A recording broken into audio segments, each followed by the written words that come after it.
একজন পুরুষের রোজগারের উপর পর্যায়ক্রমে কার হক বেশি, স্ত্রী সন্তানের নাকি মা বাবা ভাই বোনের?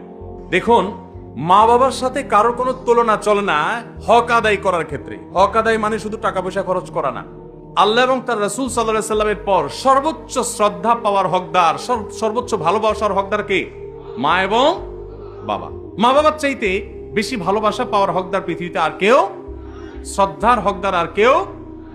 কিন্তু অর্থ ব্যয় করার ব্যাপারটা একটু ভিন্ন।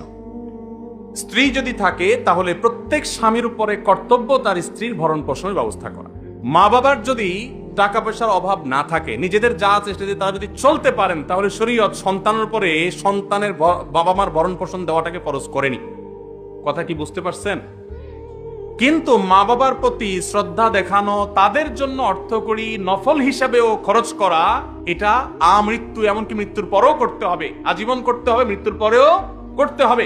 স্ত্রীর সাথে তো যতদিন বৈবাহিক সম্পর্ক থাকে ততদিন, বৈবাহিক সম্পর্ক না থাকলে তখন আর তার ভরণ পোষণ আবশ্যক হবে না। অতএব এটা দেখে কেউ আবার এটা মনে করেন না যে ইসলাম কি মা বাবার উপর স্ত্রীকে অগ্রাধিকার দিয়েছে কিনা, মোটেই না। কিন্তু খরচের যদি ব্যাপার হয়, স্ত্রী অন্যের ঘর থেকে এসছে আপনার ঘরে, অতএব তার সম্পূর্ণ দায় দায়িত্ব আপনার, আপনি তার ভরণ পোষণের ব্যবস্থা করে দিবেন। মা বাবা তাদের জন্য খরচ করবেন, যদি তাদের টান থাকে, যা আছে তাদের না হয়, তখন আপনার উপরে কর্তব্য হবে তাদের জন্য খরচ করা।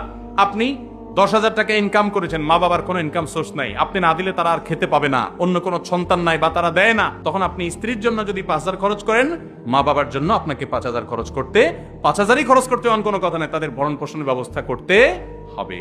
কথা কি বুঝতে পারছেন? তাহলে তাদের না থাকলে তখন আবশ্যক হবে, আর স্ত্রীর থাকুক আর না থাকুক, সর্বাবস্থায় স্ত্রীর ভরণ পোষণ স্বামীর উপরে কর্তব্য।